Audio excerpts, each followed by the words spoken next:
सर्जाची मोठ्या अंतरात गटाला हार. नक्कीच मित्रांनो, सर्जाप्रेमी नाराज झाले असतील. पण नेमकं काय घडलं? आज सर्जासोबत होता घाणतकरांचा दुर्गा. घाणनच्या बाब्याची मथुरच्या गटात हार झाली गट क्रमांक 3मध्ये, आणि दुर्गाचे सुद्धा गट क्रमांक 10मध्ये हार झाली. नक्कीच मित्रांनो, आज घाणतकरांचं नशिबानं साथ दिली नाही असंच म्हणावं लागेल, आणि कदाचित त्यामुळेच आज सर्जाची हार झाली असावी. असून एक खेळ म्हणल्यावर हार जीत होतच असते. कधी कधी नशिबाची साथ नसते. मग ती सर्जाचं नशीब नसेल, नाही तर दुर्गाचं नशीब नसेल. मित्रांनो, तुम्हाला काय वाटते आज सर्जाची हार का झाली असावी? कमेंट करून नक्कीच सांगा. नक्कीच पुढच्या मैदानात सर्जा कमबॅक करेल.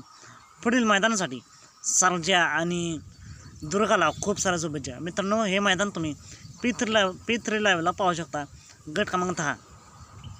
आणि असेच निकाल पाहण्यासाठी आताच आपल्या चॅनलला निकालाचा बादशाह या चॅनलला सबस्क्राईब करा, लाईक करा आणि शेअर करा. चला तर मग भेटूया पुन्हा एकदा नवीन अपडेट्स भन्नाट अशा नवीन व्हिडिओमध्ये.